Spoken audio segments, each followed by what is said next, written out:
Well, good morning. I'm Jonathan Albin, and this is Game Master's Guide.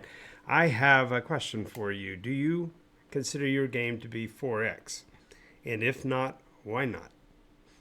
Hey, we're really involved with role playing here, and my objective is to make your game session really pop when you play your role play games, regardless of the genre that you play in.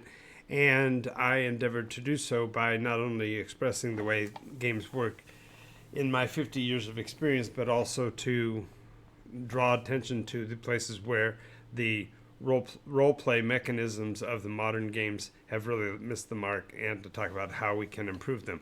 So today we're going to be talking about 4X, and this process of 4X is a different way of perhaps looking at role play than you might have considered. But before we get into that, make sure you like this channel on YouTube and follow us here on Twitch so you can be made aware whenever we have new episodes, and also comment on anything that you feel pertinent. I greatly appreciate to make this a conversational channel rather than a monologue channel.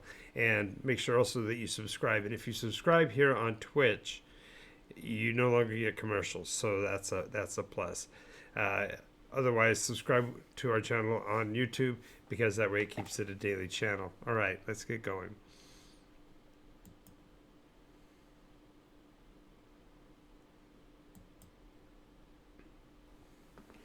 All right, so of course the first question some might ask, for those of you that are savvy and are board gamers and stuff, probably already know what 4X is.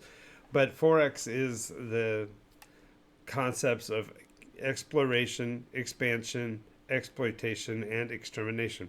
And while not all 4X games have all four of these, and some games that are technically 3X are called 4X because this general term has become better known, nonetheless, role-playing games in their mechanisms can be any or all of these. And it's my recommendation that you consider finding a way to make your campaign a 4X one, and I'll be explaining how each one of these facets can be applied in a role-playing environment.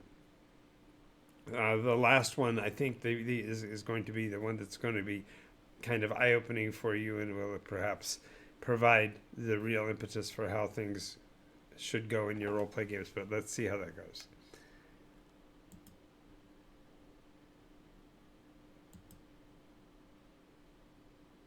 So, exploration. This is most commonly seen just as the discovery of the fantasy setting.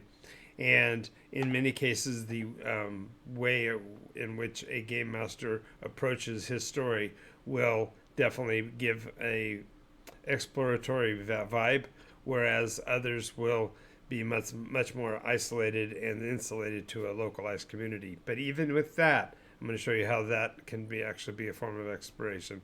So the first thing you have to do is look at your game setting and your world, if you will, with a very broad vision. Whether you are isolated to a localized community or you are talking about an entire planet, the idea of a broad vision really refers more to how you allow the players to perceive the world. If you give a narrative description at a room by room level, but never let them see the grand, broader spectrum view of the architecture, if you do not describe the details of how it might have been built, or who might have built it, and in what time frame it was built, you don't give them the opportunity to truly explore your world. So realize that exploration is more a matter of perspective than it is about the environment or terrain that you are in. So this broader vision lets the depth of the story really come to fore. The player who can appreciate that the structure that you were in was built by dwarves of an ancient age who had an affinity for their earth elemental and rock culture, definitely provides a deeper picture of what those people might be, and therefore also consider other things like how they would have built structures and what might be the way that they operated their traps and mechanisms. And this broader vision really gives a matter of scope to the players so that they are no longer seeing themselves as merely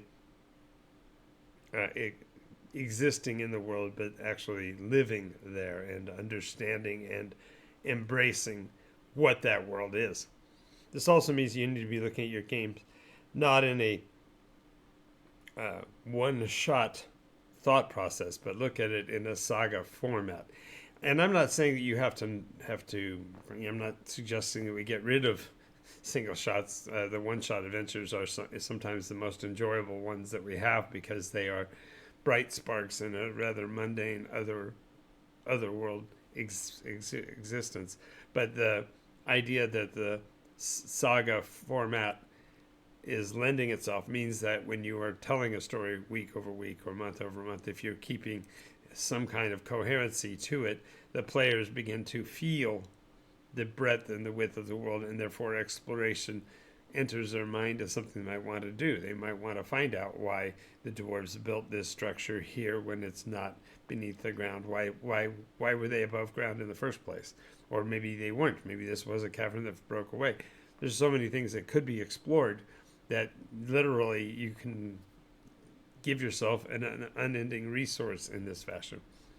It also plays into your very world building. If what you are doing in your storytelling is describing a place, it's important that the players feel a need to understand that and therefore build into your story this concept of wonder and exploration, because that will give them the opportunity and the impetus to move out into your world and explore many other points.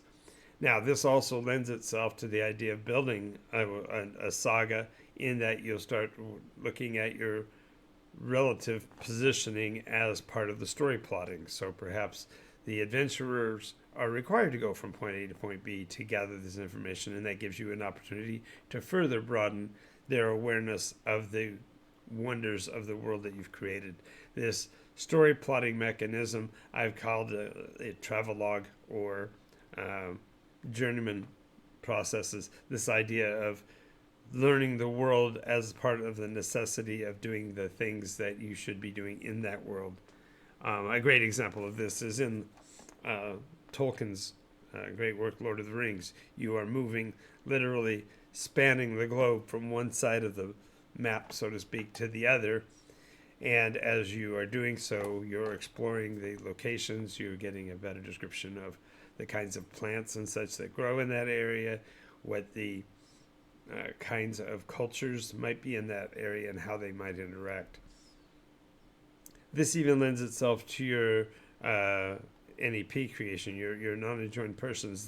The people that populate your world have a purpose and live there for a reason, and so therefore you broaden your expanse of your exploration by giving your NEPs occupational jobs that are affiliated with that exploration. Perhaps they're guides, perhaps they are porters, perhaps they are sages that are conferred with before the adventurers leave on their expansive trips. All of these things lend themselves to creating compelling scene details so that the players feel the immersion of being in the situation. And of course, the very process of your exploration leads to whatever conflict methods you're going to use, whether it be the Dungeons and Dragons, hit point pool, dice rolling monstrosities, or perhaps a more eclectic or innovative process of describing the encounters and the very interaction between the physical terrain that the individuals are in with the story. These all lend themselves to having a very compelling exploration process.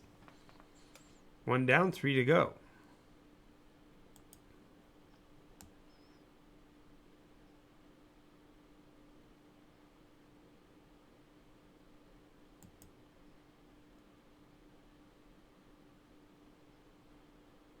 If you are looking at expansion, why don't you expand your environment awareness of NycosRPG and check out our website at NycosRPG.com. And of course, the NycosRPG Masterbook is now available, so find the link in the description below and order now. It's time for the holidays. You might as well get yourself something for Christmas, right?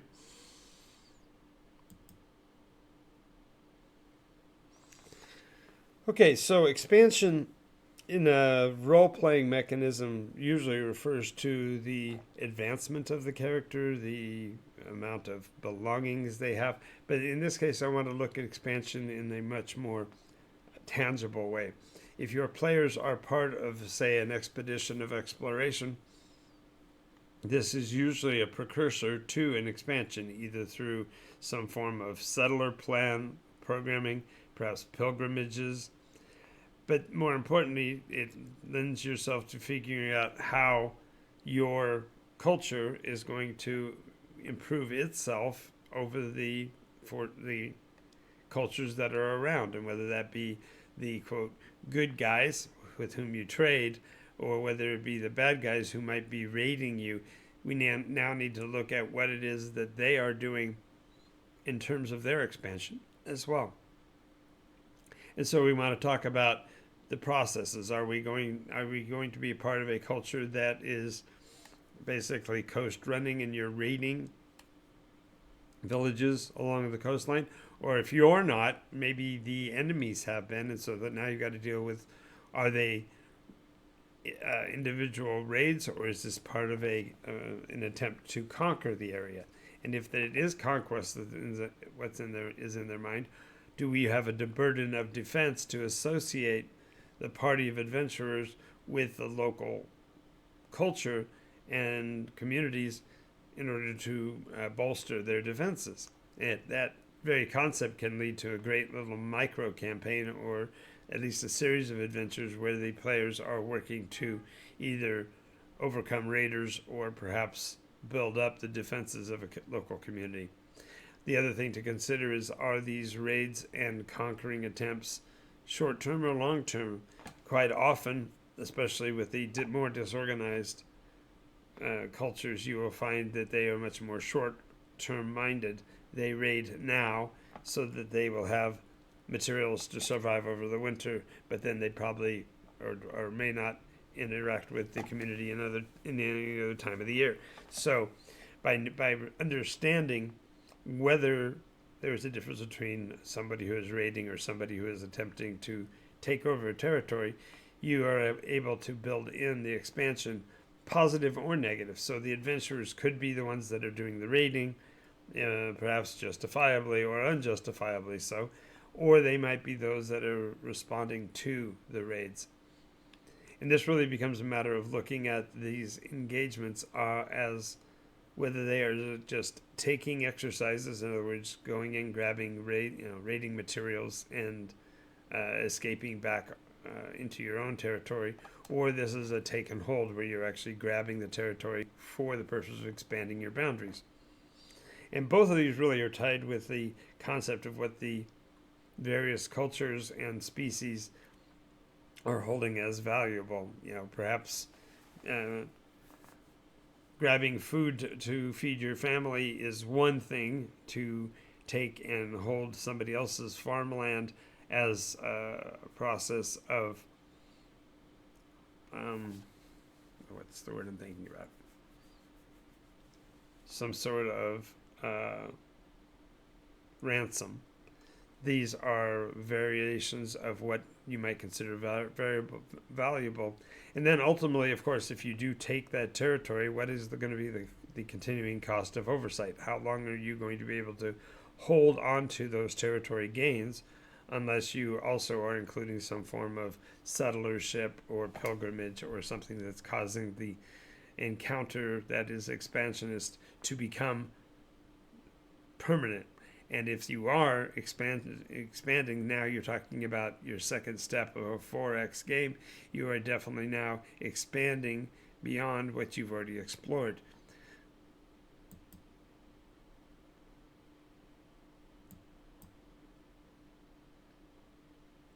Okay, this one starts to be a little bit on the edgy side now. If you're playing a large scale war game, exploitation is a matter of gathering resources and building improvements and maintaining the capabilities of your units.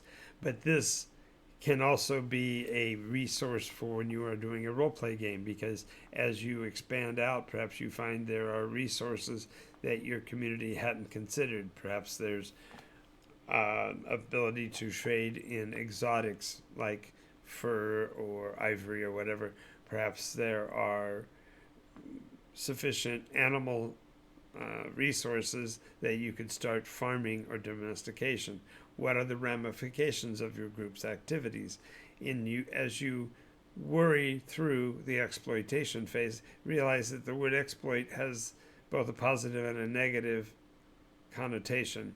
The exploits mean that you've taken advantage of the situation, but it can also mean that you're being deleterious to the culture and the community. So just realize that there may be consequences to this exploitation.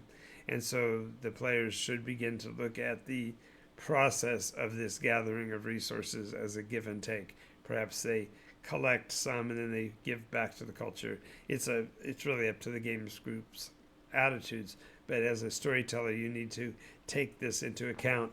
And by adding exploitation to your process, you now create a byproduct that the players can gain resources from as they open up the territories. As long they've done the exploration and they've now expanded the foothold, now there's the ability to take advantage of that and draw some benefit from them.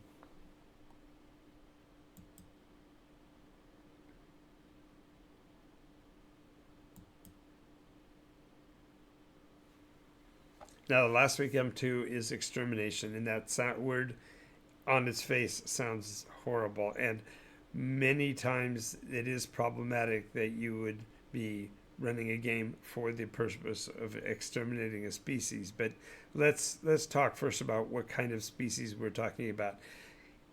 In role-play games, you have the sentient beings that are, if you have a war with an enemy over politics or diplomatic failures, that's one form of conflict, and that certainly doesn't lend itself towards this extermination phase. But if you are dealing with truly monstrous species who are only there to destroy, they are problematic in themselves, because if left to their own devices, they would eventually destroy themselves as well as everyone else.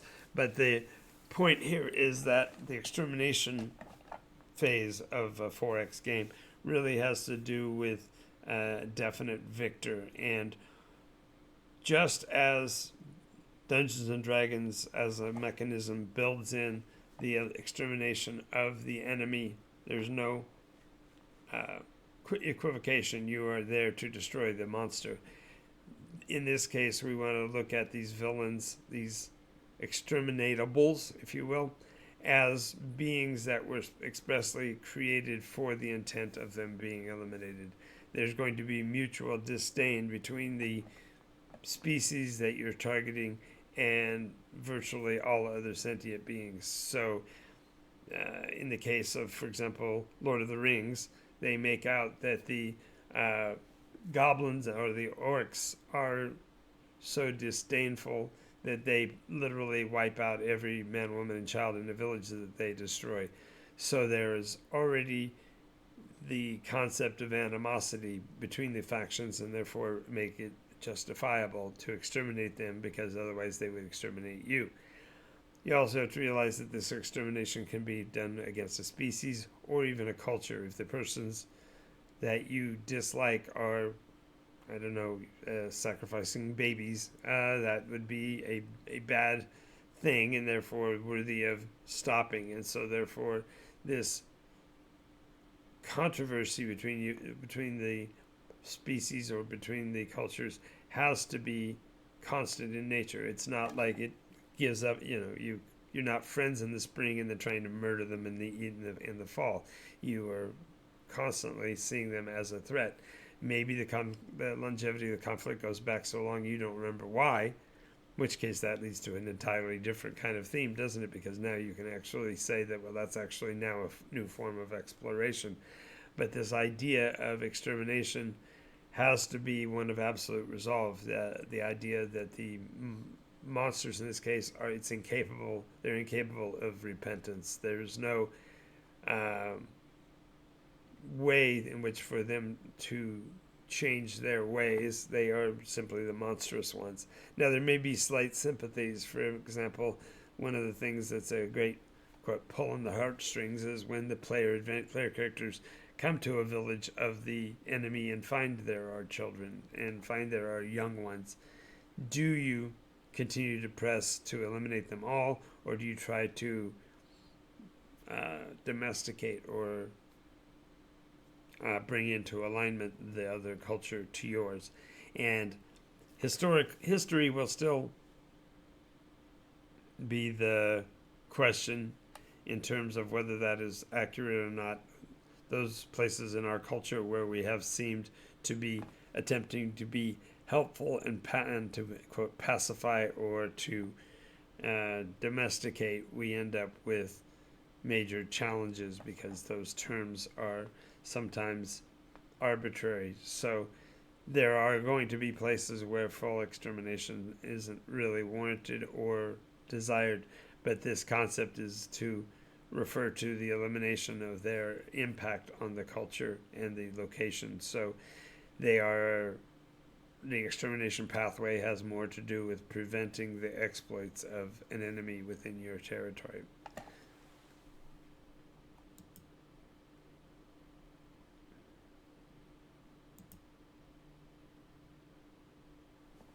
All right, so we've come to the end of the matter, and when we talk about a role-playing session, one of the benefits of a 4X structure is that 4X structures tend to be longer in play. There's a lot of development along the way as the player gains his footing, gets a better understanding of the exploration of the area, gets to know where his enemies and nemesis lie, and therefore starts to build towards the